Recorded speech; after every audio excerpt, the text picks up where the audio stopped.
I still remember that morning like it's etched into my bones. The air was heavy, almost like the world knew something was about to fall apart. I had been feeling weak for weeks, but that day, something inside me just gave out. My chest tightened, my vision blurred, and before I knew it, I was on the cold floor, gasping for air. The next few minutes were a blur of voices, flashing lights, and the wail of sirens. I heard my neighbor, Mrs. Langley, shouting for help. The paramedics rushed in, asking questions I could barely answer. I caught fragments of their words. Heart failure, oxygen dropping, move fast. They loaded me into the ambulance, the ceiling lights blinding me. My body felt weightless, yet unbearably heavy at the same time. I wanted to tell them I wasn't afraid, but the truth was, I was terrified, not of dying, but of leaving things unsaid. As they wheeled me into the hospital, I heard one of the doctors say, "Call her family now." I remember whispering, "Please call my sons. Tell them it's bad." Dr. Morgan nodded and disappeared down the hallway, phone in hand. I closed my eyes, picturing my two boys, Adam and Daniel, my everything. I imagined them rushing to me, holding my hand, promising everything would be okay. But minutes turned into hours. I kept glancing at the door, waiting for them to walk through it. No one came. When Dr. Morgan returned, his face told me more than his words ever could. "Mrs. Coleman," he said gently. "We reached them both. Daniel said he's out of town, and Adam said he couldn't come right now." "Couldn't?" I asked weakly. The doctor hesitated. "He said his wife is hosting a gathering tonight. He can't leave." I blinked, unsure if I'd heard right. "My son couldn't come because of a party?" I forced a smile, pretending it didn't sting, but inside, it felt like my heart was shattering, not just failing, but breaking piece by piece. As the night fell, the hospital lights dimmed, and I lay alone listening to the rhythmic hum of the machines keeping me alive. I told myself he'd show up later. Maybe he didn't understand how serious it was. Maybe he was scared. That's what mothers do. We find reasons to forgive, even when it hurts. I drifted in and out of consciousness, haunted by old memories, Adam's first steps, Daniel's graduation, the promises they once made to always be there for me. The next morning, a nurse came in with a small smile. "Your sons still haven't arrived, but the doctor says you're stable for now," she whispered. Stable. It was a word that sounded like hope, but it felt empty. As I closed my eyes, I made a silent promise to myself. If I made it through this, I would write everything down, every truth, every secret, every feeling I'd buried for years, because maybe one day, when they finally decided to come back, they'd read my words and understand the love they'd taken for granted. But little did I know, the letter I was about to write would change everything. Not just for them, but for me too. The morning after I was admitted, the world outside my window looked strangely calm, like it had no idea my world was falling apart. A soft golden light spread across the sky, and I could hear the muffled sounds of laughter from the hallway. Life was moving on, even as mine hung by a thread. A nurse named Emily came in with her usual gentle smile. She adjusted the IV line and asked softly, "Any word from your sons yet, Mrs. Coleman?" I forced a smile, the kind you wear to hide disappointment. "Not yet. I'm sure they're busy." She looked at me for a moment, really looked, and nodded. "I'm sure they love you very much." I wanted to believe that. I really did. The truth was, I had raised my boys alone after their father passed. I'd worked double shifts, skipped meals, and sold my wedding ring just to pay for their college. I thought that kind of love, the love that sacrifices everything, would never be forgotten. But life has a cruel way of testing the very things you believe in. By the third day, Dr. Morgan pulled up a chair beside my bed. He sighed heavily, holding a folder in his hands. "Your heart's condition has worsened," he said gently. "We are doing everything we can, but you might need a transplant soon. The word transplant echoed in my head like a distant thunder. I nodded, trying to stay strong. Do what you have to, doctor. I trust you. He smiled faintly. We'll do our best. I'll keep your family updated. Family. The word burned a little. That night, as the monitors beeped softly beside me, I decided to call Adam myself. My hands trembled as I held the phone. It rang several times before his voice came through, cheerful, distracted. Hey, Mom. How are you feeling? I'm okay. I lied. I just wanted to hear your voice. Yeah, sorry I couldn't come. You know how things are. My wife planned this dinner. Her parents are in town, and she really wanted me here. I closed my eyes, feeling the sting in my chest. I understand, I whispered, though every word hurt. He chuckled lightly. Don't worry, Mom. You'll be fine. You always are. Then he hung up. The silence that followed was deafening. I stared at the phone for a long time, wondering when love had become so conditional. Daniel, my younger one, sent a text that night. Sorry, I can't be there, Mom. Flights are expensive. I'll call tomorrow. Tomorrow. Always tomorrow. I laid the phone on my chest and stared at the ceiling until the tears came. Not loud, sobbing tears, but quiet ones that slipped down unnoticed, soaking into the pillow. The next morning, Emily found me awake before sunrise, holding my notebook. Couldn't sleep? She asked softly. I shook my head. No, I was just writing something for my sons. She tilted her head. A letter? Something like that, I said. In case I don't get to say the things I should have said. Emily squeezed my hand gently. Then make sure they hear your heart, not your pain. Her words stayed with me long after she left, because maybe that was the truth. Maybe love wasn't about being perfect. Maybe it was about being understood. Even after you're gone, that morning, I began writing the first line of my letter, unaware that it would reveal secrets my sons were never meant to know. I stared at the blank page for a long time before my hand finally began to move. The words came slowly, like each one weighed a ton. Dear Adam and Daniel, I wrote. If you're reading this, it means I'm no longer here to tell you these things in person. For a moment, I stopped. I wasn't sure whether this was a goodbye or a confession.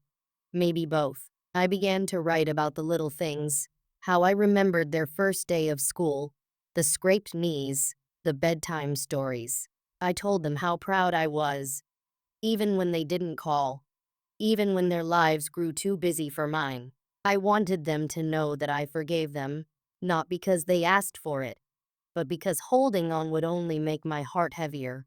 Every sentence felt like stitching a wound that would never heal. By the time I reached the second page, my hands trembled. I took a breath and wrote, You both think strength means never falling, but strength, my loves, is learning how to stand again, even when no one helps you up. That was something I'd learned the hard way. I was interrupted by a soft knock at the door. Emily peeked in, holding a breakfast tray. Writing again? She asked with a warm smile. I nodded. Trying to. She set the tray down and pulled the chair closer. You know, most people wait until it's too late to say what matters. You're brave to do it now. Brave. That word used to mean something else to me. Working 2 jobs, raising boys on my own, pretending I wasn't tired. But now, bravery felt quieter. Just the act of facing tomorrow when you aren't sure it will come. After Emily left, I continued writing. I wrote about their father, the way he loved them fiercely, even when his illness kept him distant. I told them about the promise I made at his bedside, that I'd raise our sons to be kind, even when the world wasn't. Then I wrote something I'd never said aloud. Sometimes, I wrote, I feel like I failed you, not because I didn't give enough, but because I gave so much that you forgot how to give back. The pen slipped from my fingers as tears blurred the ink. I rested my head against the pillow and whispered a prayer that they'd one day read those words with understanding, not guilt. Later that afternoon, Dr. Morgan came in. "We're monitoring your condition closely," he said gently. "But you need rest, no stress." I smiled faintly. "Writing isn't stress, doctor. It's the only way I still feel alive." He chuckled softly, though his eyes looked tired. "Then write, Mrs. Coleman. But promise me something. Don't give up yet." As he left, I folded the pages and tucked them beneath my pillow. That night, a storm rolled in. Thunder rattled the windows, and I watched the lightning flicker across the sky.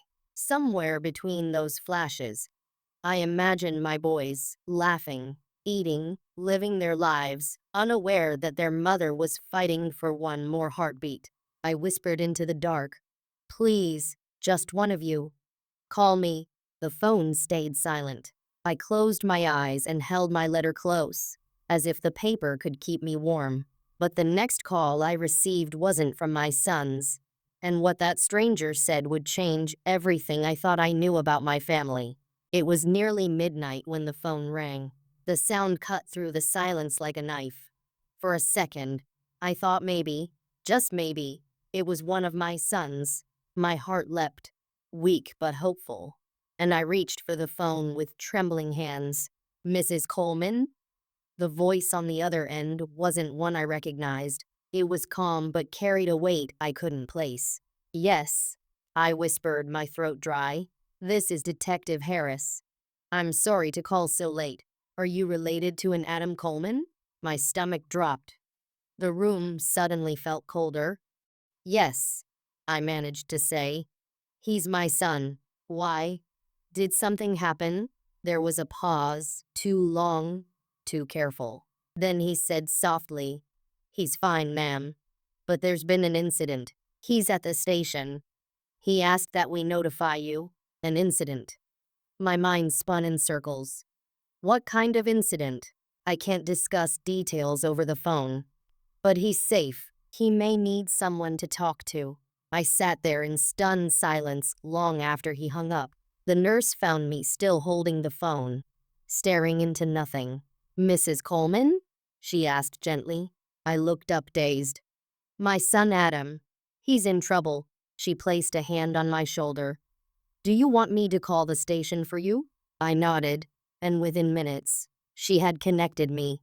But when the officer on the other end picked up, all he said was, "Ma'am, he's already been released. He's on his way home." Relief and confusion twisted together inside me. What could he have done? Adam had always been impulsive, but never reckless. That night, I couldn't sleep. My body was tired, but my thoughts were loud, louder than the storm still echoing outside. Every beep from the monitor sounded like a reminder. Your heart is still beating, even when it's breaking.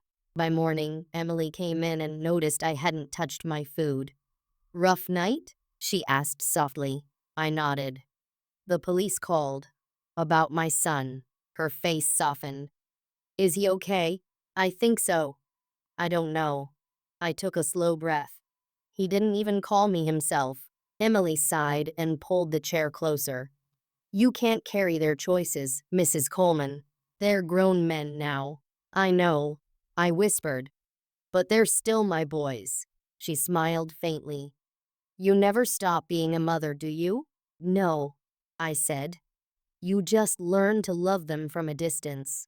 Later that afternoon, as the hospital quieted, I reached for my notebook again. I added a new line to my letter. "Love is not measured by who shows up when it's easy. It's who stays when it's hard." I paused, feeling the weight of those words. I had shown up for them every time. Maybe one day, they'd understand what that meant. That evening, Dr. Morgan came by for his rounds. "We're still waiting on test results," he said, flipping through my chart. "Your heart is weak, but holding on." I smiled faintly. "It's been holding on for a long time, doctor." He looked at me, almost sadly. "Let's hope it keeps doing that a little longer." As he left, I glanced at my phone again. Still silent. No missed calls, no messages. Just the quiet hum of a world moving on without me. I turned to my window, watching the city lights flicker in the distance. Somewhere out there, my sons were living their lives, and I was here, waiting. But what I didn't know was that the next person to walk through that hospital door wasn't my son at all, and his visit would uncover a truth I wasn't ready to face. The morning light filtered through the hospital blinds in thin gold lines, cutting across the white sheets like whispers of warmth I barely felt. I had just finished another paragraph in my letter when a knock came at the door. "Come in," I said, expecting it to be Emily or Dr. Morgan, but it wasn't either of them. A tall man stepped into the room, maybe mid-30s, clean-cut, with tired eyes and a quiet sadness about him. He hesitated before speaking. "Mrs. Coleman?" "Yes," I replied cautiously. He smiled faintly. "You don't know me, but I work with your son, Adam." My heart fluttered, a mix of relief and confusion. "Oh? Did he send you?" He shook his head slowly. "No, ma'am. I came on my own." There was something in his tone, a carefulness, as if he was carrying a truth he wasn't sure how to deliver. He took the chair beside my bed and clasped his hands together. "I was with him last night, at the station." I felt my pulse quicken. "So, the incident. It was real." He nodded, lowering his gaze. "Adam's been under a lot of pressure lately, work, home bills. He's been different." I swallowed hard. "Different how?" The man hesitated. "He drinks more than he should, and last night, there was a fight. Nothing too serious, but enough for the police to get involved." My heart ached in a way medicine couldn't soothe. "My son," I whispered, "always trying to prove he's fine when he's falling apart." The man sighed. "He talked about you, though. Said he didn't want to worry you. That you'd been through enough." For a moment, I couldn't speak. The idea that Adam was hurting, that he was breaking in silence, it tore through me like glass. I forced a weak smile. "He's always been that way." Hides his pain behind a laugh. The visitor nodded. "He's proud of you, Mrs. Coleman, even if he doesn't say it. He talks about how you raised him and his brother alone. Says you gave him everything." Tears welled in my eyes. "I did what any mother would. I just wish he'd come see me before it's too late." He looked at me for a long moment, his voice barely a whisper. "You should tell him that. Sometimes people need to hear it before they believe it." I nodded, but my throat was too tight for words. Before he left, he pulled something from his jacket, a small photo of Adam and his wife, smiling at some party. "He carries this with him everywhere," he said softly. "Says it reminds him why he keeps trying." I stared at the photo long after the man was gone. In it, Adam looked happy, but there was something in his eyes, something hollow. I traced my finger over his face, remembering the boy who used to climb into my lap just to tell me about his day. The nurse found me that way an hour later, still holding the picture. "Bad news?" she asked gently. I shook my head. "Just reminders." That evening, I added another page to my letter. "Adam, if you ever read this, know that I never stopped believing in you, even when you stopped believing in yourself." I tucked the paper under my pillow again and stared out the window. The sunset bled orange and gold across the horizon, beautiful and final, like an ending I didn't want to reach. But the next day, when Dr. Morgan walked in with my test results, the truth written on his face told me my story was about to end much sooner than I had imagined. When Dr. Morgan entered that morning, his smile was kind, but not the kind that reaches the eyes. I knew before he even spoke that whatever he was about to say would stay with me forever. He pulled up the chair beside my bed, setting a thick folder on his lap. The sound of the plastic against the metal frame made me flinch.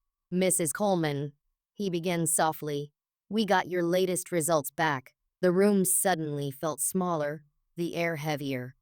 I braced myself. He hesitated, then continued. "Your heart function has declined faster than we expected. We've reached a point where medication isn't helping anymore." My hands went still on the blanket.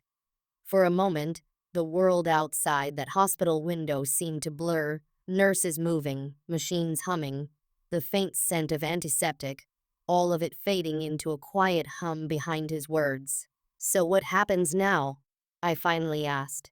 Dr. Morgan folded his hands. "There's one option left, a transplant, but finding a match could take months. And we may not have that long." He paused, watching my face carefully. "I want to be honest with you, Mrs. Coleman. We're looking at weeks. Maybe less if your condition worsens." Weeks. It wasn't just a word. It was a countdown. I nodded slowly, forcing composure I didn't feel. "Thank you, doctor, for being honest." He gave me a small nod. "We'll do everything we can. In the meantime, I suggest you reach out to your family. Make sure they know how serious things are." Family. The word lingered like a shadow. I thought of Adam's silence, Daniel's excuses. I thought of the unanswered calls, the text messages left on read. "I'll try," I whispered. When he left, I sat there for a long time, listening to the monitor's rhythmic beeps. Each sound felt like a reminder that I was still here, for now. Emily came in soon after, carrying a tray of soup and soft bread.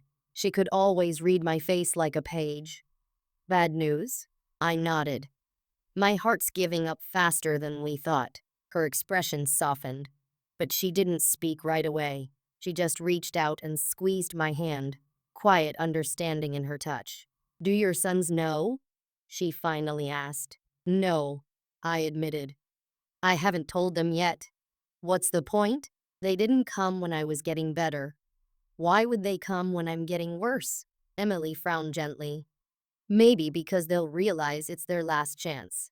Or maybe," I whispered, "they'll wait until it's too late to understand what they've lost." That night, I added another page to my letter. My handwriting wavered with every heartbeat. "If I could give you my heart, I would. But perhaps I already have, piece by piece.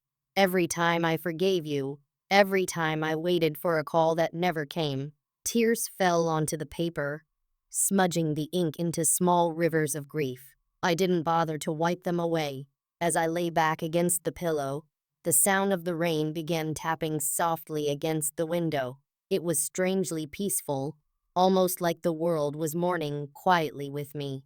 I closed my eyes and whispered a prayer, not for more time, but for peace with the time I had left. The machines hummed beside me, their steady rhythm a fragile lullaby. Somewhere deep down, I knew I was running out of tomorrows. But then, just as I began to drift into sleep, the door creaked open again. A voice, familiar, shaky, hesitant, broke the silence. "Mom?" My eyes shot open. For a moment, I thought I was dreaming. But when I saw who was standing there, drenched from the rain, I realized fate had finally brought one of them back, though not the one I expected. When I turned my head toward the door, I almost couldn't believe my eyes. Daniel stood there, soaked from the rain, his hair plastered to his forehead, his chest rising and falling like he'd been running. "Daniel?" My voice cracked, barely a whisper. He nodded, his eyes glistening. "Hey, Mom." For a moment, neither of us moved. It felt unreal, like a dream I was afraid to wake from. Then, slowly, he stepped closer. Water dripped from his jacket onto the white hospital floor, leaving small puddles behind him. "I came as soon as I could," he said breathlessly. I didn't know it was this bad." A bittersweet smile tugged at my lips. "They told you, didn't they, that my heart's failing?" He looked down, guilt shadowing his face. "Adam called me last night. He said the doctors weren't sure how long you had." The words hung between us like fog. "I should have come sooner," he whispered. "I'm so sorry, Mom.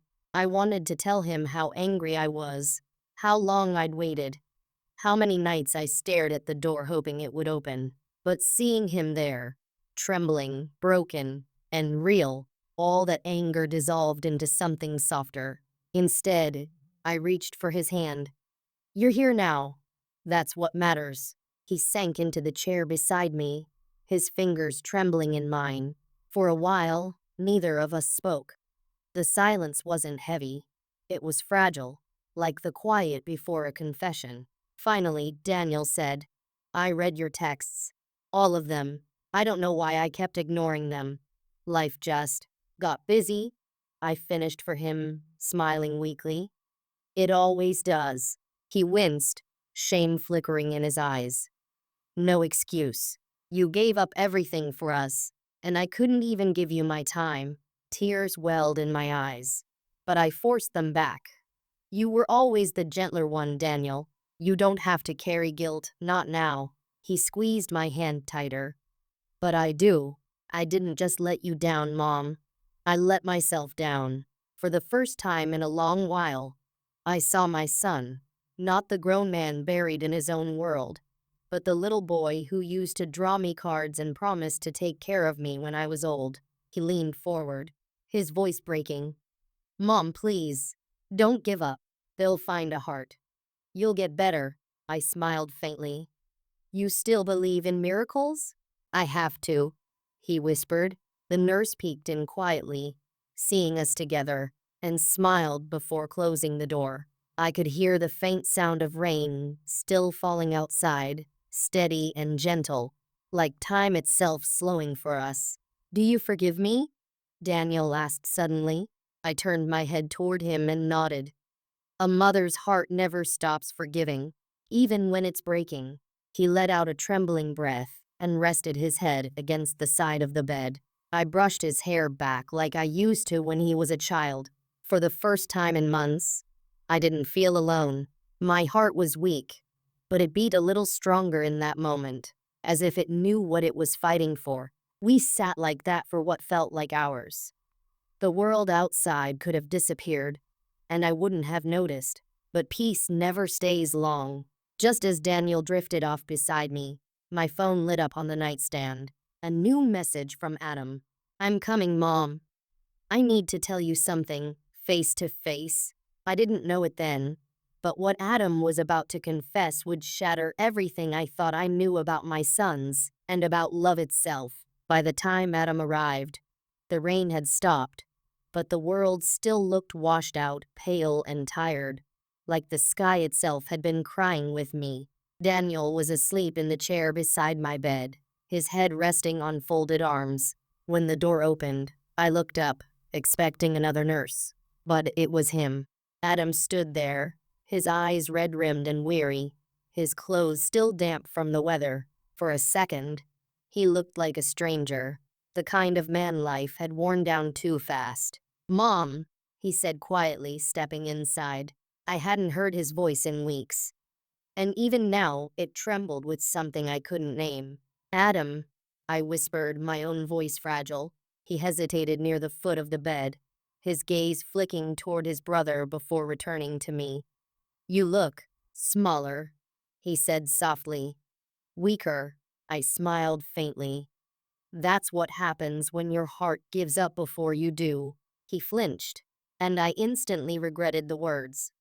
I didn't mean, he shook his head quickly. No, Mom. You're right. I should have been here. I should have come the moment they called. I studied his face, the exhaustion, the guilt, the weight of choices that can't be undone. You're here now, I said. That's enough. But he didn't smile. Instead, he pulled the chair closer and sat down, rubbing his palms together nervously. There's something I need to tell you, he began. Something I should have said a long time ago. The tone of his voice made my chest tighten. Adam, what is it? He took a deep breath. You remember when Dad passed, how we struggled for money after the funeral? Of course, I said quietly. We nearly lost the house. He nodded. Back then, I made some bad choices. I borrowed money from people I shouldn't have. I thought I could fix everything. I wanted to be the man Dad couldn't be. Adam, I paid some of it back, he said, his voice breaking.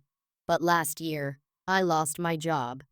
I didn't tell you because I didn't want you to worry. I thought I could handle it. But things got worse. That's why the police called you. The pieces began to fit together in my mind. The late night calls, the silence, the tension in his voice when he spoke to me. "You're saying the fight," he nodded. "It wasn't just a fight, Mom. Someone came after me for the debt. I lost control. They arrested me, and I called Daniel to bail me out. I told the police not to tell you, but I guess they did anyway." I closed my eyes, letting the weight of it all sink in. My sons, the boys I had raised to be good men, now standing at the edges of their own undoing. Adam reached for my hand, his voice breaking. "I'm so sorry, Mom. I didn't mean to disappoint you. I just, I didn't know where else to turn." I looked at him for a long time, not with anger, but with something deeper. Sadness. Love. A kind of grief that only mothers understand. "You should have turned to me," I whispered. "You both should have." He bowed his head, tears falling silently onto my blanket. "Can you ever forgive me?" I brushed my thumb against his hand. "Adam, I forgave you long before you ever asked." Daniel stirred awake then, blinking groggily, his eyes widening when he saw his brother. "You came." Adam nodded. "Yeah, I came. And for the first time in years, my sons were in the same room, breathing the same air, carrying the same pain, united not by celebration, but by regret." As I looked at them, a strange calm washed over me, as if life was offering me one final gift before it took everything else away. But peace never lasts long in a story like mine, because that night, the doctor came in with news that would force my sons to make an impossible choice, one that would change all of our lives forever. That evening, the room felt heavier than usual. The beeping of the monitors seemed slower, quieter, as though even the machines understood the gravity of what was coming. Adam and Daniel had fallen into a rare silence. They sat across from each other, their faces drawn, their hands clasped between their knees. For the first time in years, I could see the resemblance between them, the same jawline, the same tired eyes, both haunted by the same guilt. The door opened softly, and Dr. Morgan stepped inside, his expression somber. He glanced at both of them before meeting my eyes. "Mrs. Coleman," he said gently, "we have some news." I felt Daniel sit up straighter beside me. Adam leaned forward, his knuckles tightening around the edge of his chair. Dr. Morgan held a folder, the same one he always carried when the news wasn't good. "We've found a potential heart donor." For a moment, I couldn't breathe. My sons looked at me, their faces lighting up with sudden hope, but the doctor didn't smile. And that silence, that pause between his words, told me the miracle came with a cost. "There's a complication," he continued carefully. "The donor's heart isn't a perfect match, but it's the closest one we've found. We'll need to make a decision quickly, or it'll go to the next patient on the list." "How quickly?" Daniel asked, his voice tense. "Within hours," Dr. Morgan replied. "We don't have much time." I swallowed hard. The thought of a new heart, another chance at life, should have filled me with joy, but instead, it terrified me. Somewhere out there, someone's life had just ended, so mine might continue.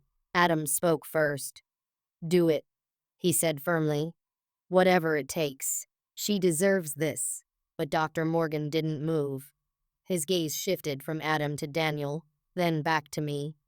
"There's another issue," he said quietly.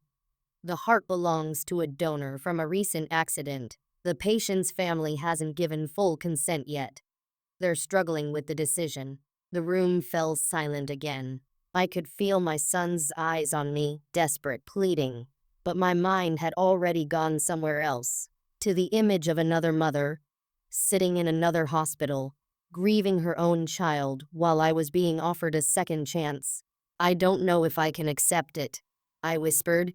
Adam looked at me like I'd said something unthinkable. "Mom, what are you talking about? You have to. You need this." Daniel's eyes filled with tears.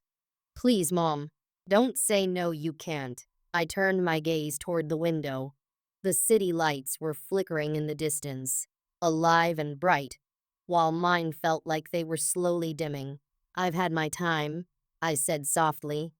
"Maybe this heart is meant for someone else, someone younger, someone with a future ahead of them." Adam stood, anger rising in his voice. "Stop it! You're saying that because of us, aren't you? Because we weren't here when you needed us." I met his eyes. "No, Adam. I'm saying it because I know what love means.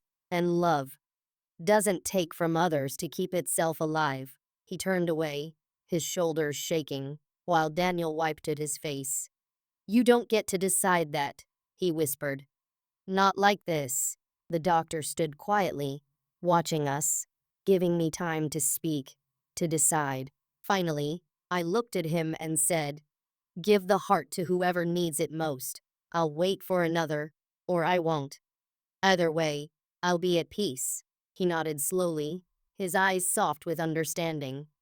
"I'll honor your choice, Mrs. Coleman, but please know, it's a rare thing you're giving up." When he left, Adam slammed his fist against the wall, his voice cracking.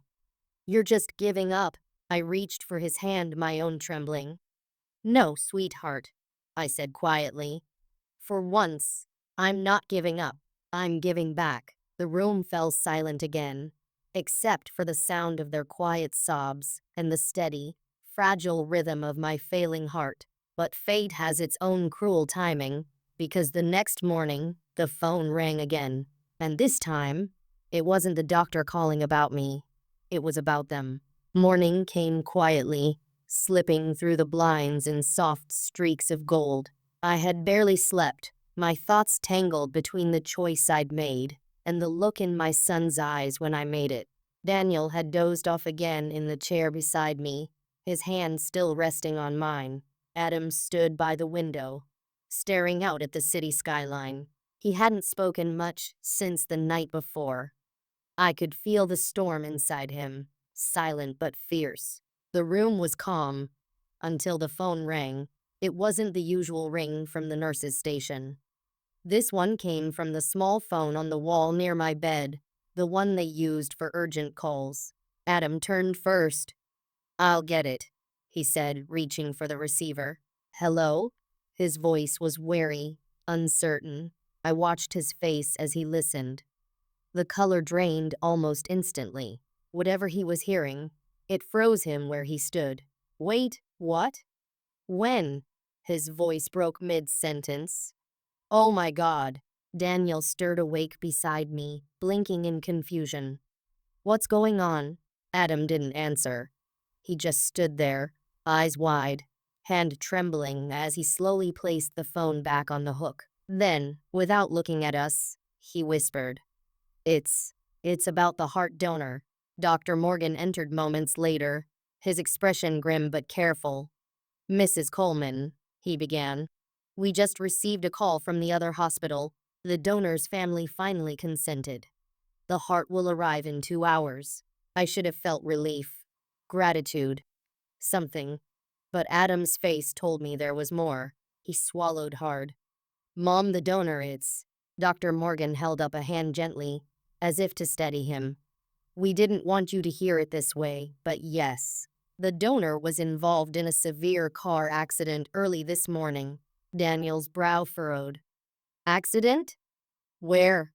"Just outside the city," the doctor said softly. "A husband and wife were in the car. The wife didn't make it. The husband's condition was stable when he was brought in, but," he paused, glancing at Adam, "it deteriorated overnight. He was declared brain dead a few hours ago." I frowned, confused. "I don't understand. Why does this?" And then it hit me. The look in Adam's eyes, the trembling in his hands, the silence between his words. "Adam," I whispered, my voice barely audible. "Who was it?" He turned toward me slowly, tears filling his eyes. "It was Michael, Mom. My best friend. The one who helped me when I couldn't pay my debts."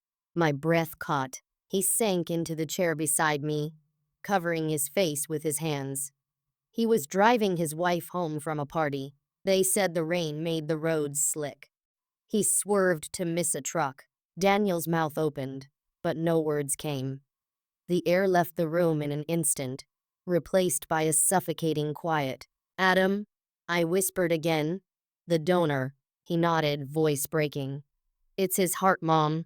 They're offering me my best friend's heart for you. The world seemed to tilt. My chest ached, not from sickness, but from the unbearable irony of it all. Dr. Morgan spoke carefully.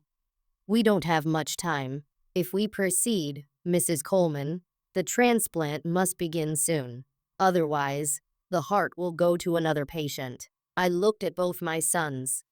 Their faces mirrored the same anguish, one from guilt, the other from disbelief. The room was heavy with impossible choices. Love and loss, life and death, all tangled in a single moment that neither time nor forgiveness could untie. I reached for Adam's hand, my voice trembling. He gave you life once through friendship, I said softly. And now, he's giving me life through his heart. Tears slipped down Adam's cheeks. I don't know if I can live with that. I squeezed his hand.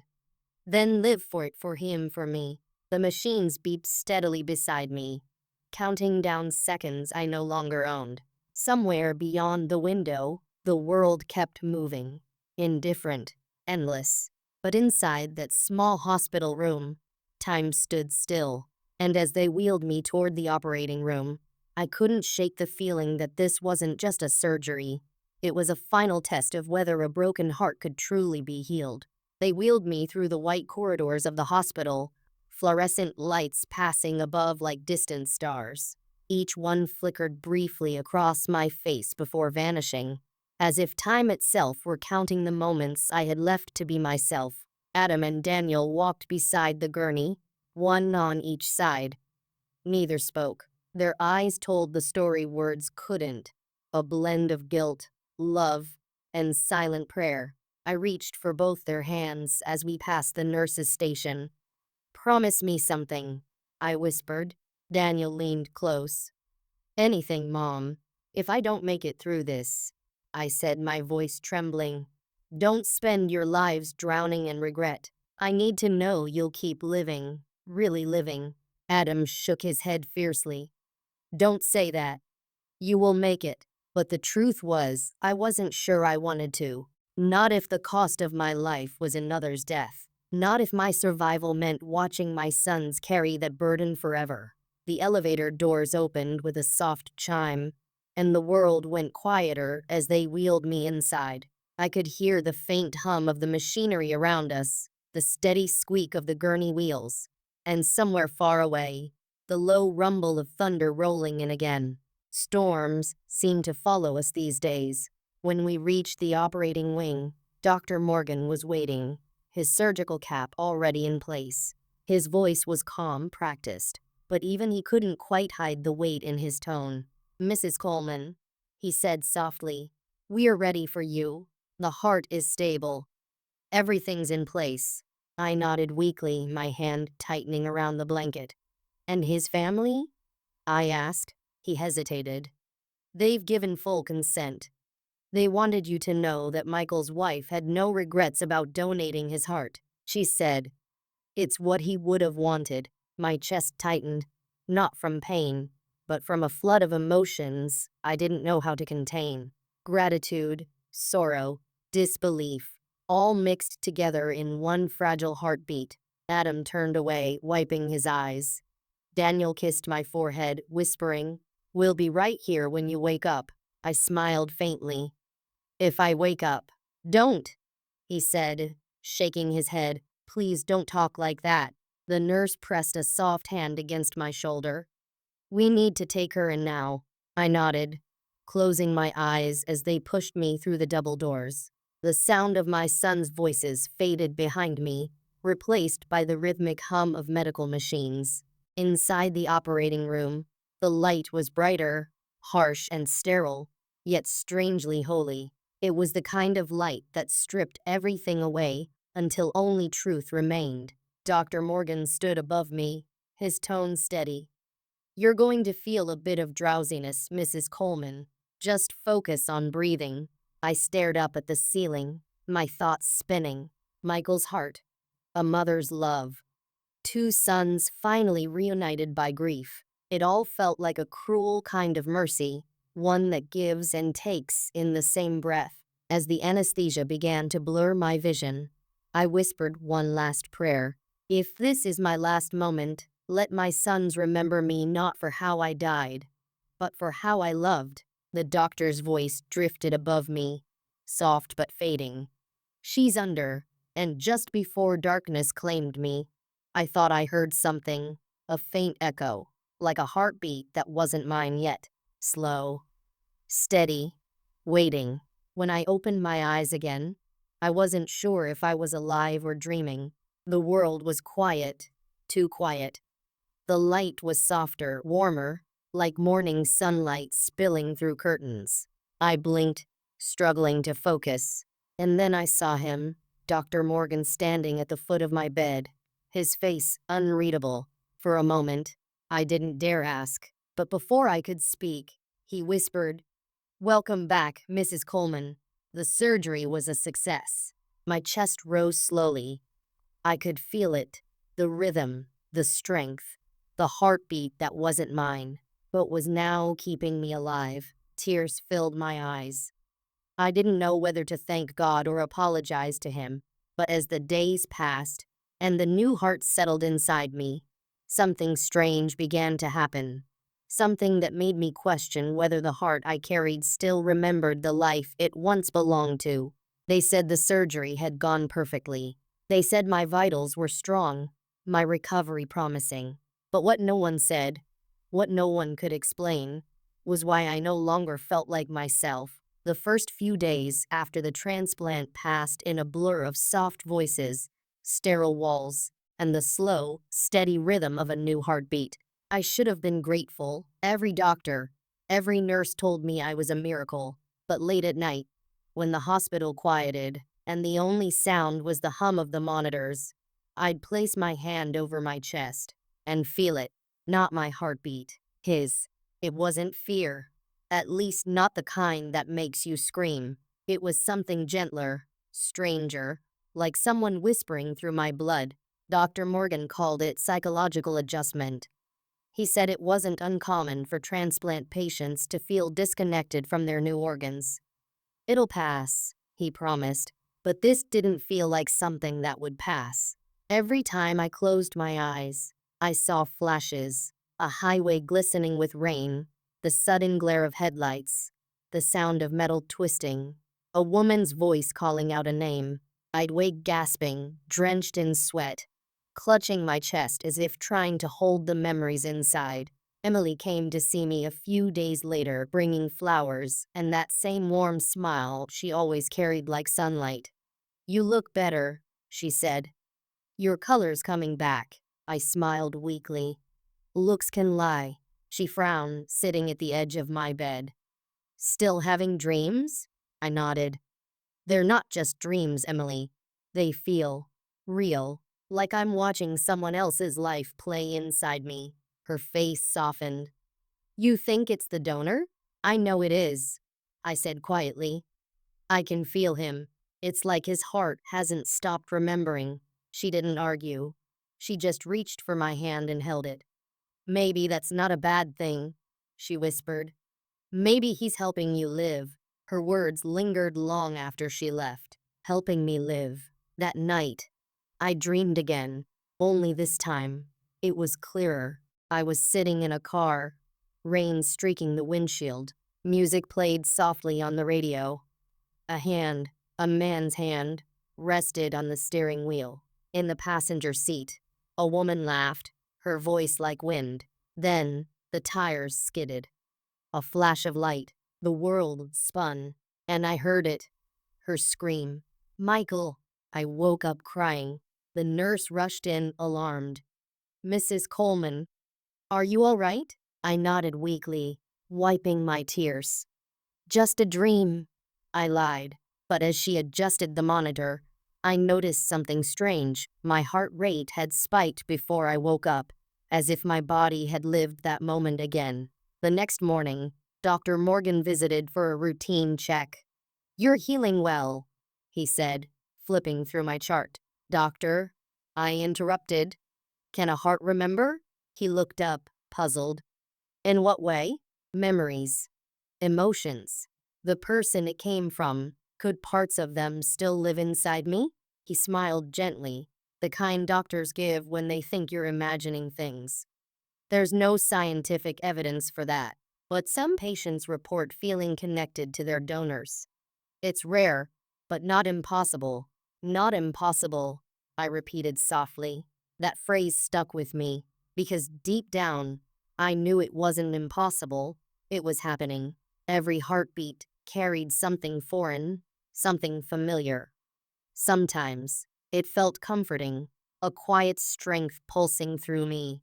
Other times it terrified me, as if the heart itself missed the body it once belonged to. One afternoon, as the sun dipped behind the city skyline, I found myself whispering aloud to the silence. Michael, is that you? The room stayed still, bathed in gold.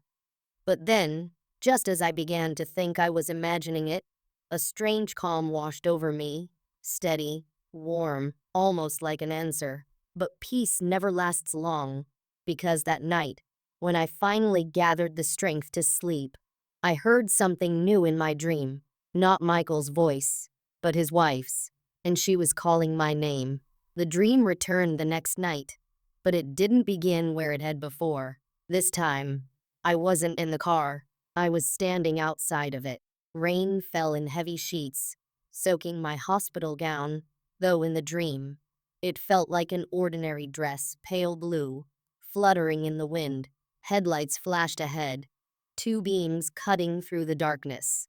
The car door was open. I could see Michael slumped over the wheel, his head against the glass.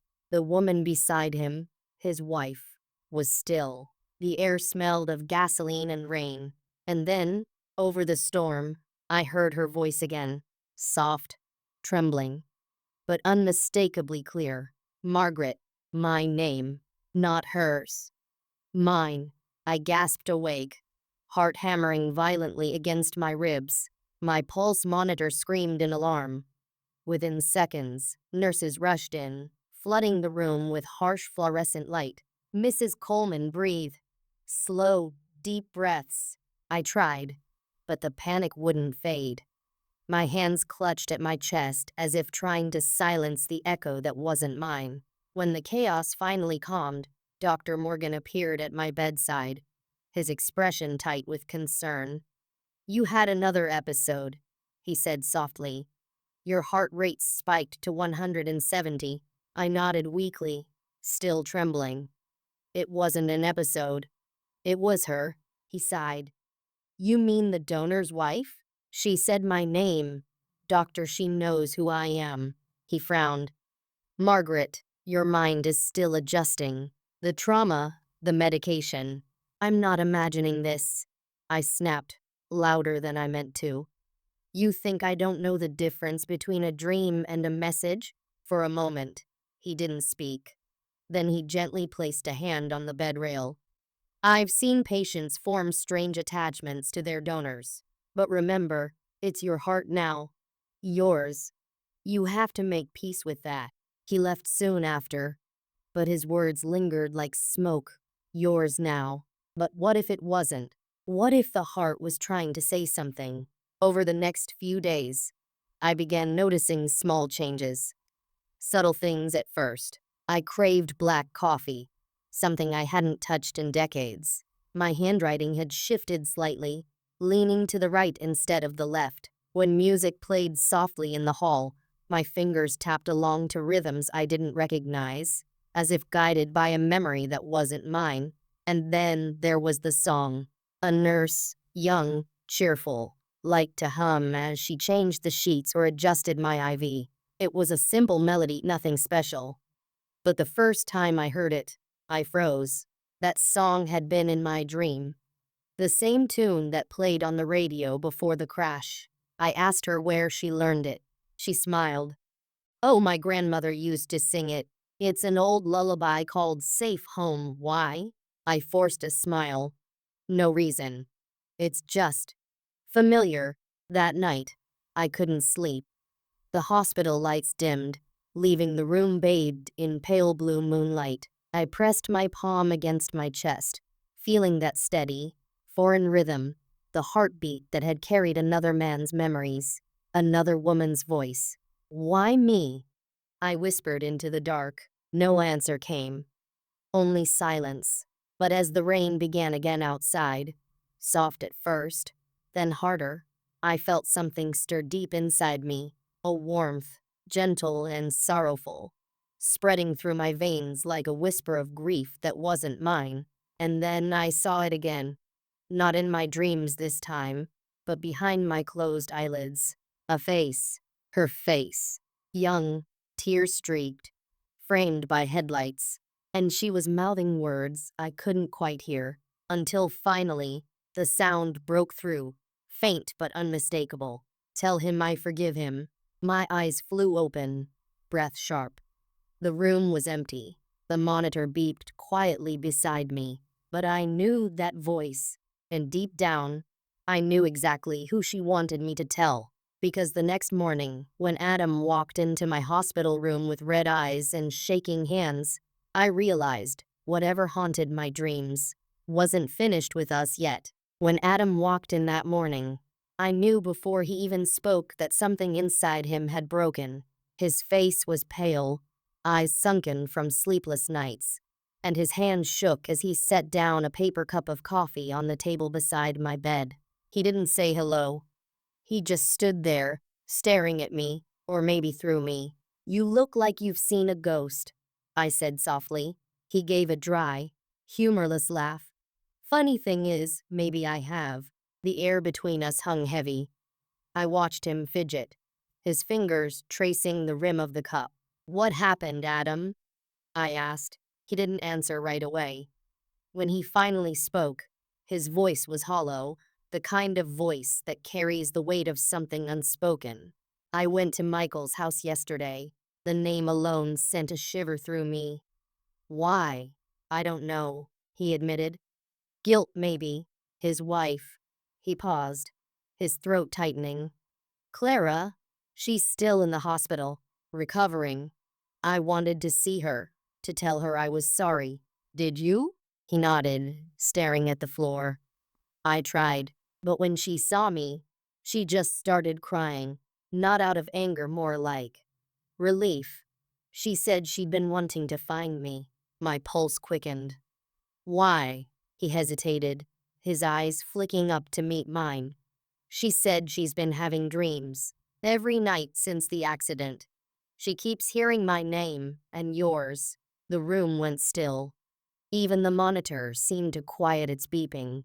"She said there's a voice that keeps whispering," Adam continued, his tone trembling. "A woman's voice, soft and kind. And last night, she said it told her something strange, something about forgiveness." I felt my breath catch in my throat. My fingers gripped the blanket tightly. "Tell him I forgive him." The same words I'd heard in my dream. "Adam," I whispered, my voice barely steady. "Did she say exactly what the message was?" He nodded slowly. "She said the voice told her to find me, to tell me she forgives me for what happened that night." My heart thudded against my ribs, that unfamiliar rhythm pulsing faster, deeper. "She said it in those words?" He looked confused. "Yeah. How did you?" I closed my eyes, trying to steady my breathing. "Because she told me the same thing." He froze. "What?" I met his gaze. "In a dream. Or maybe not a dream. I don't know anymore. But I saw her, Adam. I saw the crash, the rain, the headlights.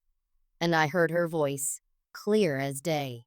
He stared at me in disbelief, color draining from his face.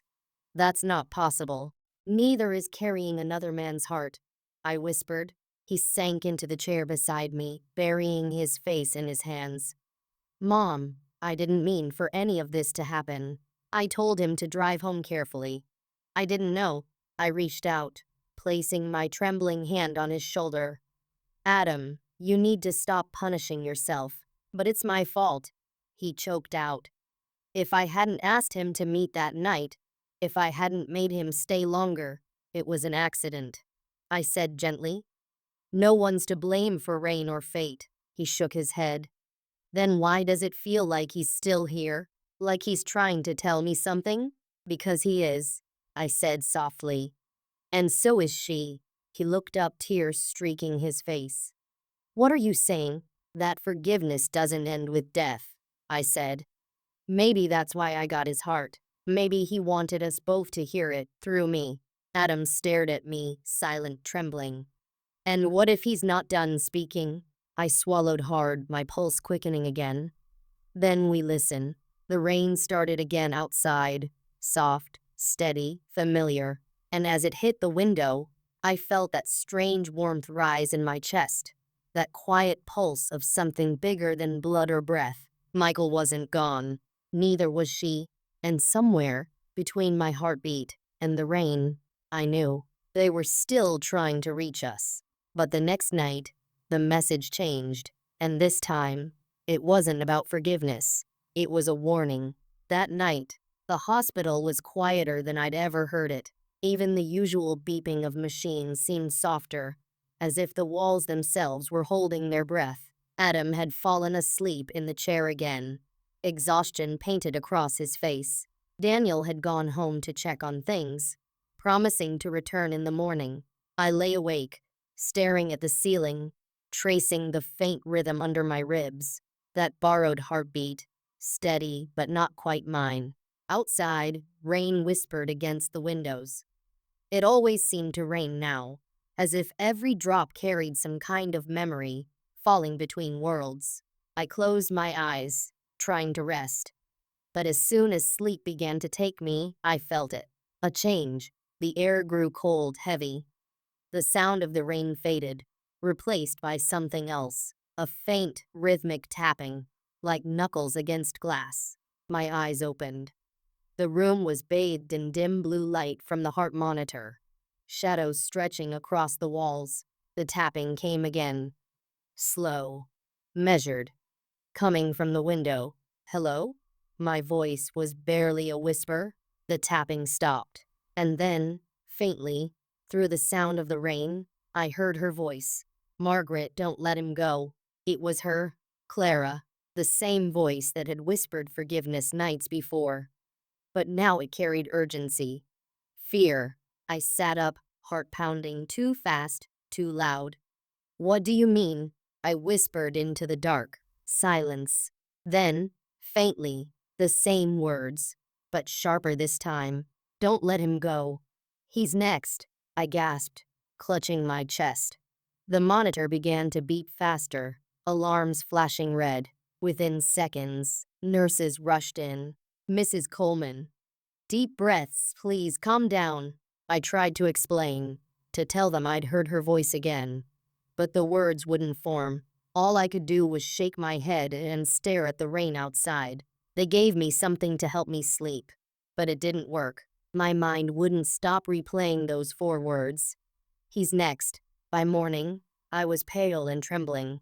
When Adam woke, the first thing he noticed was the dark circles under my eyes. Mom, what happened? He asked. I forced a weak smile. Just a bad night. Strange dreams again. He frowned. You've got to stop letting this get in your head. The surgery's over. You're safe. Safe. The word felt hollow. Later that day, Daniel called. He'd been driving back from the city and promised to be at the hospital within the hour. The rain had cleared, the sky washed in gray and silver, but an hour passed. Then, too, he didn't come. By evening, Adam was pacing the floor, checking his phone over and over. He should have been here by now, he muttered. Something cold slid through me. Not fear, exactly, but recognition. I whispered, Adam, call him. He nodded, dialing immediately. The phone rang. Once. Twice. Then his voice broke through the silence. Daniel, where are you, man? We've been waiting. He froze mid-sentence. His eyes widened. Wait, what? When? Are you sure? I felt the blood drain from my face. He hung up slowly, his voice cracking. Mom, there was an accident on the interstate. The room spun. He swallowed hard, unable to meet my eyes. A car hit the divider. The driver lost control in the rain. My pulse thundered in my ears. Is he? They don't know, Adam said. They're taking him to County General right now. Rain began again outside, soft but relentless. My chest ached, that strange pulse growing stronger, faster, as if the heart inside me already knew. I reached for Adam's hand, my voice shaking. She warned me, Adam. She told me. He stared at me, panic flickering behind his eyes. Mom, don't, she said. Don't let him go. And then, as thunder rolled over the city, my heart, his heart, skipped a beat so violently that I thought it might stop. And in that single, terrifying moment, I realized the truth. This heart wasn't just remembering the past, it was seeing what was coming next. When Adam hung up the phone, silence fell heavy over the room. Only the sound of the rain outside and the faint, mechanical rhythm of my borrowed heart broke the stillness. He stood there for a long time, his hands trembling, his lips pale. I could see him trying to hold himself together, for me, for his brother, for everything slipping out of our control. Mom, he finally said, his voice cracking. I'm going to the other hospital. I'll call you as soon as I know something. No, I whispered. Don't go. He looked at me, startled. Please, I said, gripping his wrist. The roads are wet. It's dark. Just wait for daylight. Mom, I can't, he said, shaking his head. If it were me, Daniel wouldn't wait. His words were sharp, desperate. I saw the storm in his eyes, that same reckless love that had gotten him into trouble so many times before. I wanted to argue, to stop him, but something deep inside, that strange second instinct that came with this heart, told me it wouldn't matter. So I just nodded weakly, watching as he kissed my forehead. I'll be back soon, I promise. When he left, the door clicked shut softly, like a final note at the end of a song. The hours that followed were the longest of my life. The nurses came and went, checking my vitals, whispering kindly, trying to distract me. But my thoughts were miles away, on the slick highway. The endless rain, the echo of Clara's warning. Don't let him go. He's next. I tried to pray. The words wouldn't come. My hands shook too hard to hold the rosary Emily had brought me days ago. Around midnight, I began to feel it again, that pressure in my chest. At first, it was faint, like a drumbeat far away. Then stronger, faster. The monitor started to beep erratically. A nurse rushed in. Mrs. Coleman, are you all right? I gasped for breath, my hand pressed over my heart. It's not me, I choked out. Something's wrong with him, she frowned, trying to adjust the machine. Your readings are high. Let's slow your breathing. But I knew it wasn't panic. It was connection. Every time the pulse spiked, a flash hit my mind, headlights slicing through rain, the sound of tires skidding, metal twisting, glass breaking, and then a scream, his scream. I cried out, my body convulsing with the shock of it. Adam, the nurse jumped, nearly dropping her clipboard. Mrs. Coleman, but I was already gone somewhere else, somewhere between dream and death. For a moment, I wasn't in my hospital bed. I was standing in the middle of the highway, rain pelting my face, the air heavy with smoke and gasoline. In front of me, a car, his car, twisted and broken. The driver's door hung open, the headlights still burning weakly, and there he was, Adam, his face pale, blood running down his temple, eyes half open. He looked right at me through me. Mom? My heart shattered. I'm here, I whispered, even though he couldn't hear me. I'm sorry. The rain swallowed his words, his breath shallow. I fell to my knees beside him, reaching out, but my hands passed through his body like mist. I screamed, the sound lost to the wind. Then everything went white. The next thing I remember was waking up to the sound of shouting, real voices, not echoes. Nurses, doctors, the alarm from my monitor blaring. Dr. Morgan's face appeared above me, urgent and pale. "Stay with us, Margaret. You're crashing. Stay with me," I gasped, the air burning my lungs, the monitor screaming. And then, just as suddenly as it began, everything slowed. The noise faded. The pain dulled, the world softened into silence, and beneath that silence, faint, fragile, but unmistakable, I heard it. 2 heartbeats. One mine, one fading. When I opened my eyes again, the world was different, and the face I saw beside my bed made me realize that one of those heartbeats had stopped for good. The world returned in fragments. Sound first, faint voices, footsteps, the slow hum of a machine, then light, blurry, and too bright. It took a moment to realize I was still alive, but I didn't feel alive. The first thing I saw was Dr. Morgan. He stood at the foot of my bed, his hands folded, his face carefully composed, that practiced calm doctors wear when the news they bring will break someone. "Mrs. Coleman," he said softly. "You've been unconscious for nearly 12 hours. My throat was dry. What happened?" He hesitated. "You went into cardiac distress around midnight. We stabilized you, but your sons were both on the road when it happened." My breath caught. "Both?" He nodded slowly. "Daniel's stable, just a minor concussion from the earlier accident. He's resting in another ward." Relief hit me for a brief, fleeting second. Then I saw the look in his eyes, the way they faltered, flicked downward. "Dr. Morgan." My voice cracked. "Where's Adam?" He swallowed hard, his silence saying more than words ever could. "Tell me," I whispered. He exhaled, long and quiet. There was a second crash on the same stretch of road. Adam's car hit the divider. Emergency crews found him within minutes, but he didn't make it to the hospital. For a moment, everything inside me went still. The sound of the monitors, the hum of air conditioning, the shuffle of footsteps outside, all of it vanished beneath the weight of that one sentence. I didn't scream. I didn't cry. I just sat there, staring at him, my mind struggling to catch up with the words my heart refused to believe. It couldn't be real. Not again. Not so soon. Dr. Morgan placed a hand on my arm. "I'm so sorry, Margaret. Truly," I nodded numbly, not trusting myself to speak. He lingered for a moment, then quietly left the room, giving me the silence I didn't know I needed. When he was gone, I stared at the empty chair by my bed, the one Adam always sat in. His coffee cup still sat on the table, half full, cold now. It was such a small, ordinary thing, and yet it was unbearable.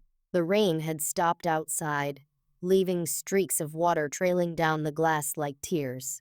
I could see my reflection in the window, pale, hollow-eyed, a ghost of a woman who'd already lost too much. Then I felt it. That same warmth in my chest, faint but familiar. The steady rhythm of the heart that wasn't mine. Only now, it beat slower, sadder. I closed my eyes, pressing a hand over it.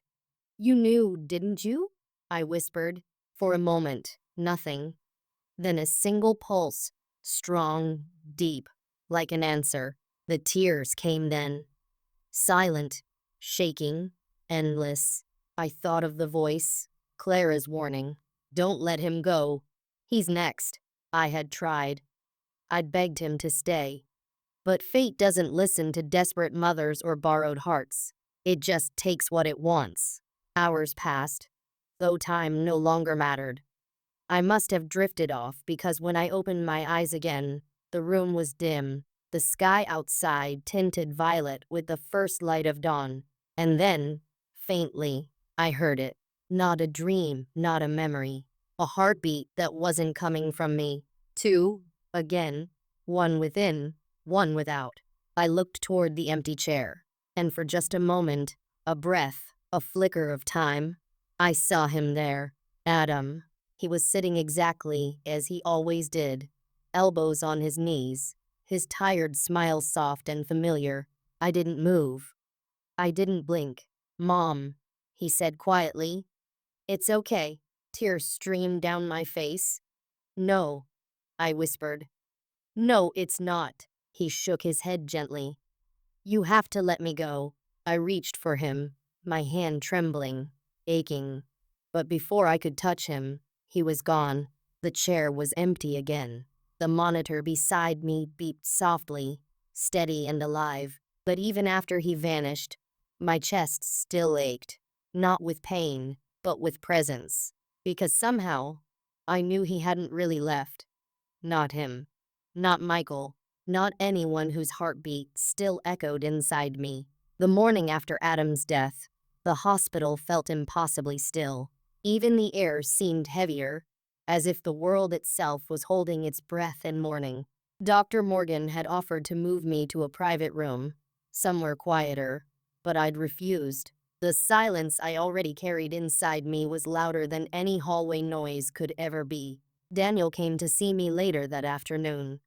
He looked pale, hollowed out, like a man walking through someone else's life. The bruises from his accident had begun to fade, but something deeper lingered in his eyes, something that no doctor could mend. He didn't speak when he entered. He just sat at the foot of my bed and stared at the floor, his fingers tangled together. After a long pause, he whispered, "They said he died instantly." I nodded. I didn't want to hear the details. The image of Adam's broken car already haunted every blink. "I should have called him," Daniel continued. "I should have told him to wait until morning. Maybe he would have listened to me." I shook my head gently. "No, sweetheart. He was already on that road long before he got in the car." He frowned. "What do you mean?" I sighed, my voice trembling. "He carried too much pain, guilt, pride, love he didn't know how to show. Sometimes when people like that drive into the dark, it's not the rain that blinds them. It's what they can't forgive in themselves." Daniel lowered his head, tears slipping down his cheeks. "He was trying, Mom. You know that, right?" "He really was." "I know," I whispered. "He came back. That's what matters." The room fell quiet again. The sunlight through the blinds had turned golden, soft, like the color of peace trying to return. Then I felt it, that warmth again, pulsing faintly in my chest. For days, it had felt foreign, borrowed. But now, it felt like it was holding me together, not as someone else's heart, but as something shared.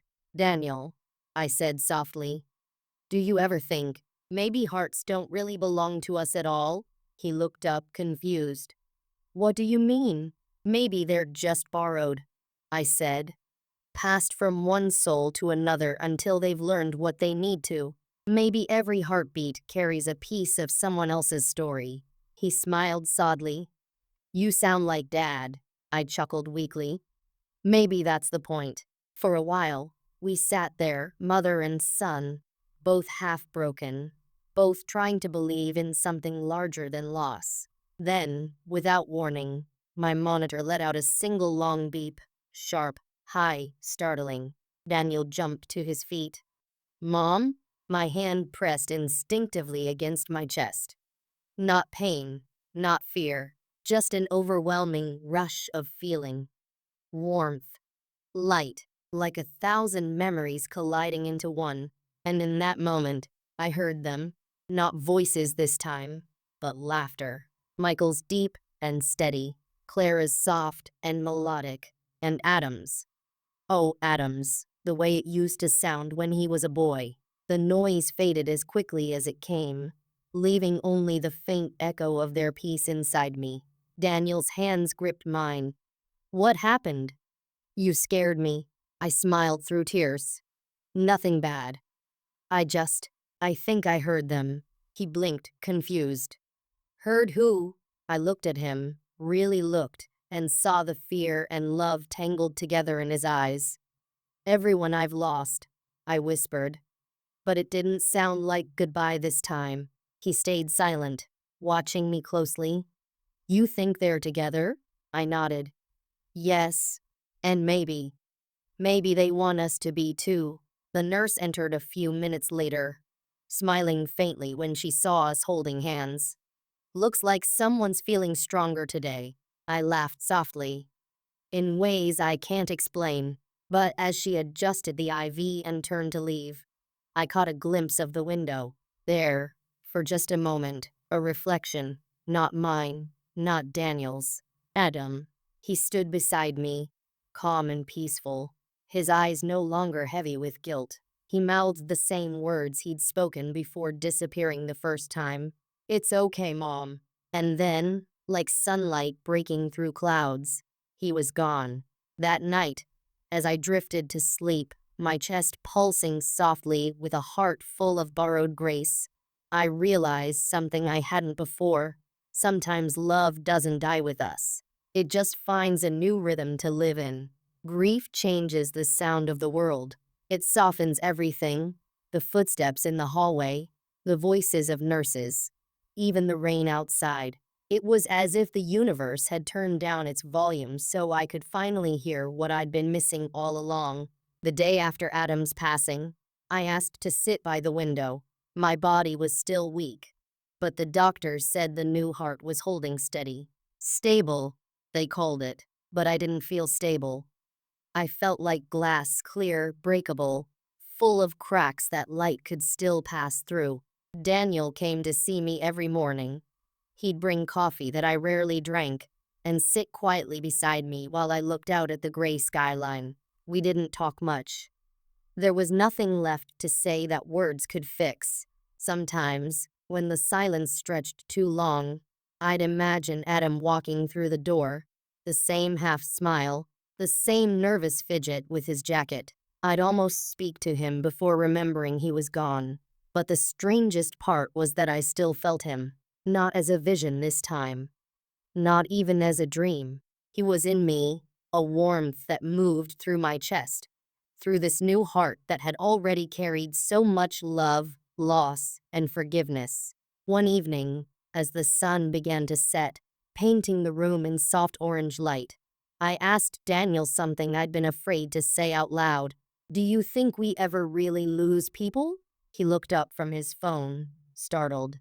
What do you mean? I mean, I said slowly, maybe they don't leave. Maybe they just change how they stay. He gave a small, thoughtful nod. You think that's what's happening with Adam? I smiled faintly. I think he's closer now than he ever was before. He didn't argue. He didn't have to. The look in his eyes told me he wanted to believe that too.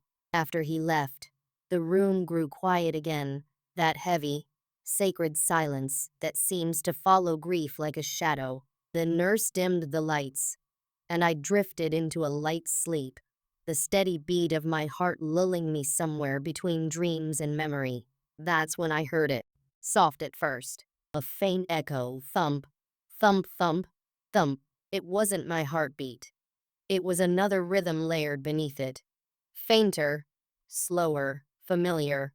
And then, somewhere inside that rhythm, came a sound. Mom. I opened my eyes, gasping. The room was still. The heart monitor beeped softly. Nothing else moved, but I knew what I'd heard. My hand went to my chest. Adam? No response. Just that quiet, pulsing warmth again, like sunlight spreading through my ribs. I closed my eyes, tears slipping free. You don't have to stay, sweetheart, I whispered.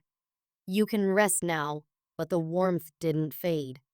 It grew stronger, comforting. And in that quiet, I realized maybe he wasn't staying for me. Maybe this was his way of telling me he was already at peace. The next day, Dr. Morgan stopped by with a small envelope. This was found among your son's things, he said. He asked us to give it to you if anything ever happened. My hands trembled as I opened it. Inside was a folded piece of paper, a note written in Adam's hurried scrawl. Mom, if you ever read this, it means I didn't get the chance to say goodbye.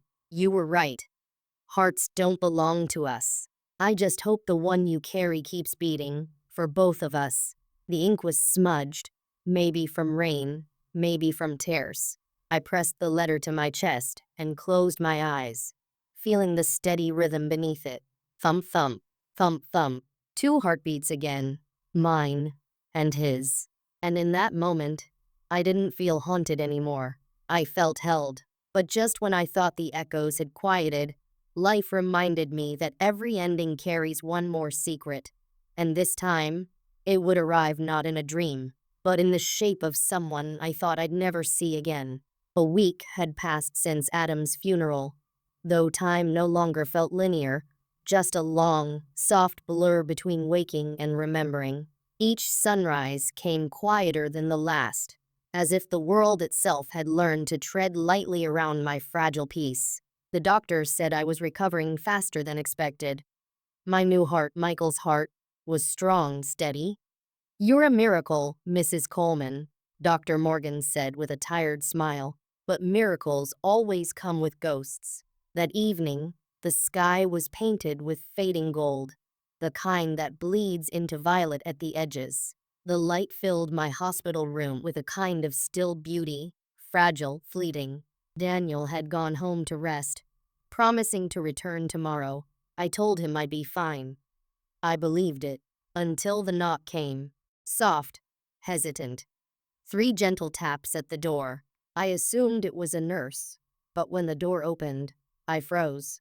A woman stepped inside, tall, graceful, her face pale from recent grief, but composed with quiet strength. She held a bouquet of white lilies.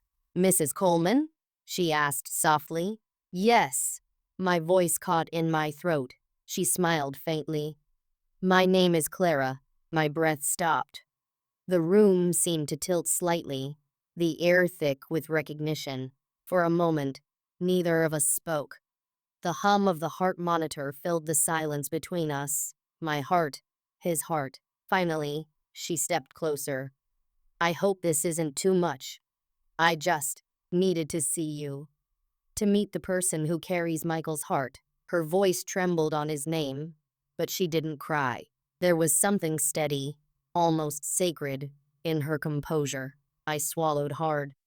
"I didn't think we'd ever meet." "I didn't either," she said quietly, setting the lilies on the table beside my bed. "But after the accident, after everything, I started having dreams." I stared at her. "Dreams?" She nodded. "At first, they were just fragments, headlights, rain, a feeling of falling. But then, a few nights ago, I saw him. Michael. He was standing in a field smiling. He said one word. I leaned forward whispering, 'What word?' 'Margaret.'" My heart stuttered in my chest. She gave a small, knowing smile. That's when I knew I had to come. The air between us changed. Something invisible, but deeply familiar passing through the space like light through water. "I've heard him too," I said finally. "And you, I think. You've both been with me since the transplant." Her eyes softened. "Then maybe this is what he wanted, for us to find each other." We sat in silence for a long time, 2 women bound by a single heartbeat, each carrying a different kind of loss. "I used to hate the idea of organ donation," she said suddenly. "It felt like letting go twice. But then I realized, love doesn't end where the body does. It just changes address." Tears filled my eyes. "You're braver than I am." She reached across the table, taking my hand gently. "No, Margaret, you're the one who carries him now. You're the proof he's still here." The warmth of her touch spread through me. Calm, steady, alive. I looked down at our joined hands. "Sometimes I still feel like it's his heartbeat, not mine." Clara smiled softly. "Maybe it's both." We sat together until the sky outside turned deep indigo. When she finally stood to leave, she turned back at the door. "If you ever feel him near," she said, "tell him I kept my promise." "Promise?" Her lips trembled into a faint smile.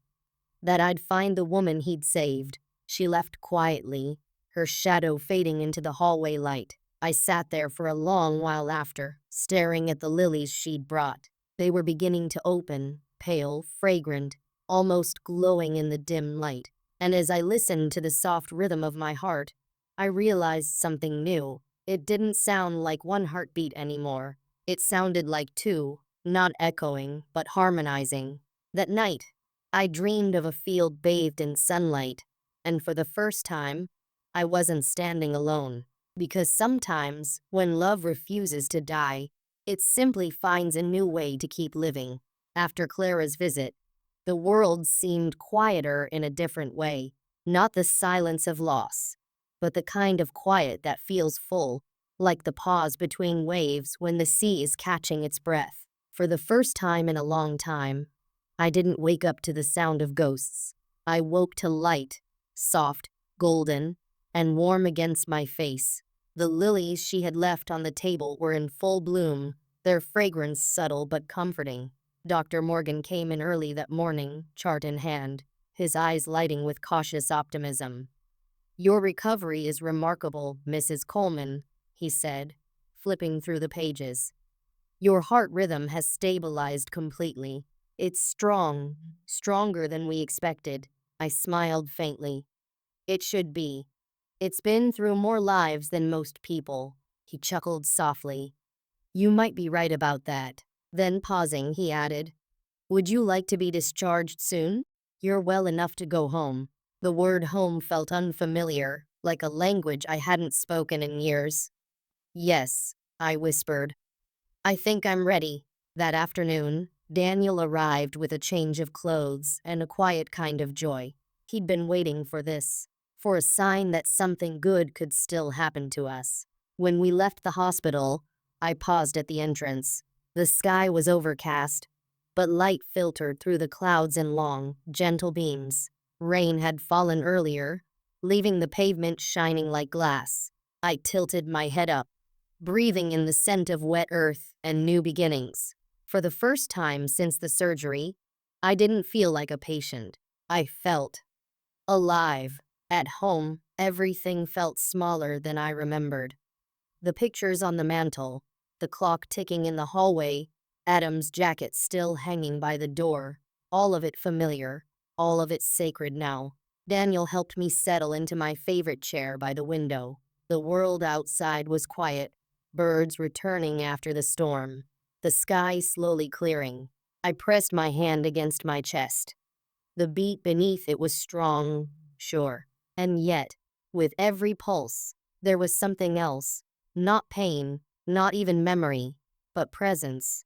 That night, as I sat watching the sunset bleed into the horizon, I spoke softly into the stillness. "Michael, Clara, Adam, if you can hear me, thank you."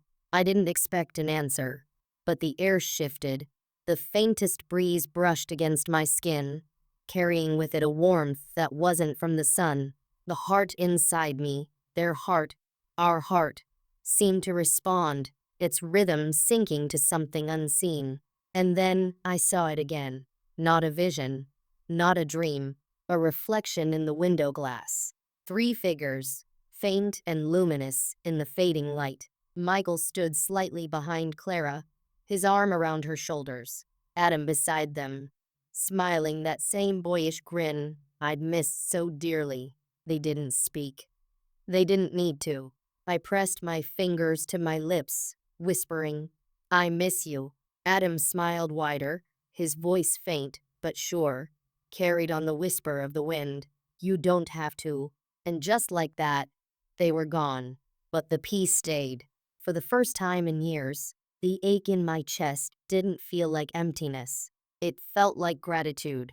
I sat there for a long while, watching the sky fade to violet, the last traces of daylight fading into dusk. Each heartbeat felt like a thank you, one for every life that had touched mine, every love that had refused to disappear. When Daniel came into the room, he smiled softly. "You look like you're somewhere else." I turned toward him, smiling back. "Maybe I am." But later that night, as I drifted into sleep, I dreamed of a door, half open, light spilling through, and a voice saying gently, "It's almost time." I didn't know if it meant the end, or the beginning of something far greater. That night, the dream felt different, not like the restless ones that came before, those heavy, shadowed dreams where grief echoed louder than breath, but something lighter, almost sacred. I was standing in a vast field. The sky was endless, the color of morning just before sunrise, that soft, trembling blue where light and night hold hands for a moment before letting go. The air smelled of rain and lilies, and ahead of me, there was a door. It didn't belong there, not in that open expanse of sky and wind, yet somehow it felt right. Old wood, worn by time, cracked but sturdy. Light poured through its edges, golden and alive. I could hear something beyond it. Faint laughter, warm voices, familiar ones. It's almost time. The voice came from behind me. I turned, and there he was, Adam. He looked the way he did before life wore him down, his eyes clear, his shoulders unburdened. He smiled the same way he used to when he was a boy, just before running into my arms after school. My heart, our heart, thudded softly in my chest, a rhythm that seemed to answer his presence. Am I dreaming? I asked. He tilted his head. Does it matter? I wanted to cry, to hold him, to ask every question I'd buried beneath the weight of loss. But before I could speak, he took a step closer, his voice gentler than the wind. You did it, Mom, he said. You carried us all. My throat tightened. I wasn't strong, Adam. I was just trying to keep breathing. He shook his head. You kept loving. That's what matters. Behind him, I saw movement. Two other figures emerging from the light beyond the door. Michael and Clara. They stood together, hand in hand, smiling, not in sorrow, but in peace. Clara's eyes glowed softly, filled with gratitude. Thank you, she said, for taking care of him, of all of us. I took a trembling step forward. I didn't do anything.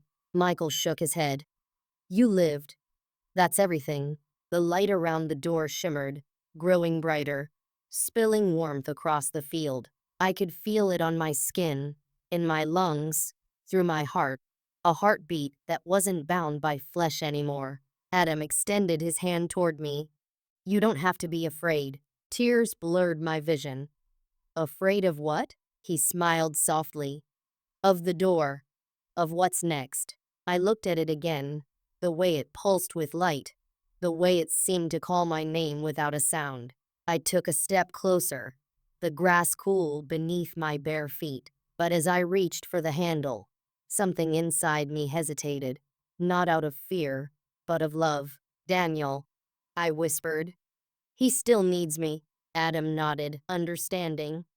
Then you'll stay a little longer. He leaned forward, pressing his hand over my chest, over the place where three lives now intertwined as one. Every time this heart beats, he said, we're with you. When it finally rests, we'll be waiting. The light grew so bright it swallowed everything. The field, the sky, even the air. And then, I woke. The room was dark except for the faint glow of the heart monitor. Its steady rhythm filled the space, calm and alive. Daniel was asleep in the chair beside me, his hand resting near mine. Outside, dawn was breaking, pale light spilling gently through the curtains, golden and quiet. I closed my eyes again, feeling the echo of the dream still warm in my chest. It wasn't time yet, but I wasn't afraid anymore, because for the first time since my heart began to fail, I understood. Death wasn't an ending waiting to take me. It was a doorway already standing open.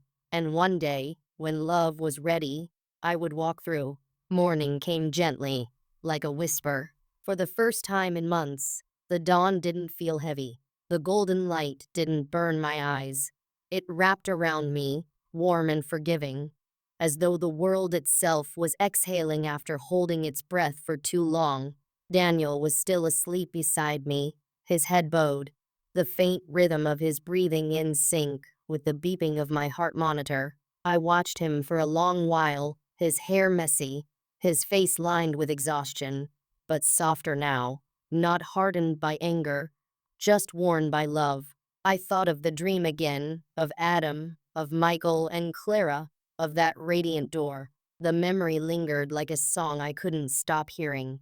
Every time I blinked, I could still see the light spilling through the cracks, feel the grass beneath my feet, hear Adam's voice telling me, "You carried us all." But this morning, the dream didn't feel distant. It felt like it had followed me back, not as a haunting, but as a promise kept. When Daniel stirred awake, he blinked sleepily and smiled. "You're still here," he whispered, half in disbelief. I smiled back. "For now, yes." He reached for my hand, holding it tightly. "I don't know what I'd do if—" I stopped him gently. "You'd live. You'd keep living. That's what we do, Daniel. We carry each other forward." He nodded, his throat tightening. "You sound like Dad." That made me laugh softly. "Maybe that's because your father's words didn't die with him. They just found new voices to speak through." We sat together for a long time in silence. Outside, a robin perched on the windowsill, singing into the light. The sound was small, but it felt monumental, like the world was gently humming a hymn I'd forgotten I knew. Later that afternoon, I asked Daniel to take me outside. The nurses helped me into a wheelchair, and for the first time in months, I felt sunlight directly on my skin. It wasn't harsh or blinding, just tender, like the touch of something eternal. The hospital garden was alive with color. Lilies bloomed near the fountain, their scent faintly familiar, the same as the ones Clara had brought me. The water sparkled in motion, reflecting the sky's open blue. I closed my eyes and let the wind pass over me. Each breeze felt like a message, each ray of sun a heartbeat. "You did it. You're still here. Keep breathing." I didn't know if those words came from within me or from somewhere beyond. At that point, the difference didn't matter. As the day faded, the sky shifted into shades of rose and amber. Daniel sat beside me, quiet but present, his hand resting on my shoulder. "Mom," he said softly, "do you think we ever stop missing them?" I thought about it for a moment. "No," I said finally. "But I think missing them becomes its own kind of love. It stops hurting. It starts glowing." He looked at me, puzzled. "Glowing?" I smiled. "Yes, like light that doesn't leave when the sun sets. You can't always see it, but it's still there, waiting to guide you home." For a while, we just sat there, bathed in the soft hush of twilight. The world felt quiet, but not empty, alive in a new, slower way. When Daniel wheeled me back inside, I glanced one last time toward the sky. I could have sworn I saw it again, that faint shimmer on the horizon, the same light from my dream, not calling me this time, just watching. That night, as I drifted toward sleep, I realized something I hadn't before. Maybe the light we chase after death isn't somewhere we go to. Maybe it's something we leave behind for the ones who still need to find their way. The days that followed felt softer, as if the edges of time had rounded themselves, no longer cutting with grief, just brushing gently against my skin. I was home again. The air smelled faintly of cinnamon and rain, the same scent that used to fill this house when life was ordinary and laughter echoed through every room. Now, it was quiet, but not the kind of quiet that hurt, the kind that holds you. Daniel visited every day after work. Sometimes he brought groceries, sometimes just himself and a cup of tea. We'd sit by the same window where Adam once stood as a teenager, his reflection ghosting against the glass while he dreamed of being anywhere but here. The same window where I once waited, heart pounding, praying for him to come home safe. Now the view outside seemed gentler, golden in the mornings, silver in the evenings. Life kept moving, quietly but surely. The robins still came. The neighbors still laughed somewhere down the street. The world, it seemed, had forgiven itself for all that was lost. One afternoon, I found the letter again, the one Adam had left for me before he died. I'd read it so many times that the paper had grown thin, the ink blurred at the corners from tears. You were right. Hearts don't belong to us. They're borrowed, just like time. If you're reading this, it means I couldn't stay, but maybe the part of me that loved you still can. I ran my fingers over his handwriting, feeling the weight of every word. The heart beating inside me thudded softly, steady and warm. His rhythm, Michael's gift, Clara's courage. Every pulse carried a piece of each of them. And somehow, a piece of me too. That night, I stood in the backyard for the first time since coming home. The stars were scattered thick and bright, as if someone had torn holes through the sky to let heaven peek through. I remembered Adam's laugh, Clara's quiet strength, Michael's unseen grace, and for the first time, I didn't feel their absence like a wound. I felt it like a doorway, something open, glowing, eternal. The wind stirred the trees, and a whisper seemed to move through the branches. Not loud, not eerie, just familiar. We are still here. My breath hitched. I smiled through the tears that followed. I know, I whispered back. When I returned inside, Daniel was waiting with 2 mugs of tea. You look peaceful, he said. I am. He smiled faintly. I think they'd want that. I nodded. They already do. We sat together in silence, sipping our tea, the sound of the clock marking each heartbeat with soft precision. For the first time in so long, the rhythm didn't scare me. It comforted me, a reminder that even after everything, life continued. That night, I couldn't sleep. I lay awake, staring at the ceiling, feeling the steady pulse beneath my ribs, and as I listened, I began to hear it differently, not as one sound, but as many. One for Michael, one for Clara, one for Adam, one for me. A symphony of lives, woven together by love, pain, and grace. And as the wind brushed softly against the window, I whispered, "Thank you," to the quiet. Somewhere deep inside, the heart responded, not in words, just in warmth, the kind that doesn't fade when morning comes. But just before dawn, I felt something stir again, that same light from the field, that same door from the dream. Only this time, it wasn't waiting beyond me, it was shining through me. The dawn came quietly that morning, softer than any before it. A hush settled across the house, the kind that makes time pause, like the universe itself was waiting for something sacred to unfold. I woke to the sound of rain against the window, gentle, steady, the kind that doesn't demand attention, it just exists, the earth breathing in and out. My heart beat evenly beneath my palm, but there was something different about it, a calmness, a completion. It didn't feel heavy anymore, not burdened by borrowed pain or inherited guilt. Just still, like it had learned everything it came here to learn. Daniel came into the room carrying breakfast, his smile faint but full of tenderness. "Morning, Mom. You were sleeping so peacefully. I didn't want to wake you." I smiled. I was dreaming again. He set the tray down and sat beside me. "The field?" I nodded. "And the door." He looked at me curiously. "Was it open?" I paused, closing my eyes to remember. The vision was clearer than ever, the field bathed in golden light, the air humming like music, the door wide open now, and standing in that light, all of them, Adam, Clara, Michael, smiling, waiting. "Yes," I whispered.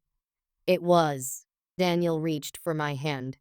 His fingers were warm, familiar, the same hands that once clung to mine when he was small and afraid of the dark. Now, they held me with a gentleness that said he finally understood, that letting go wasn't losing.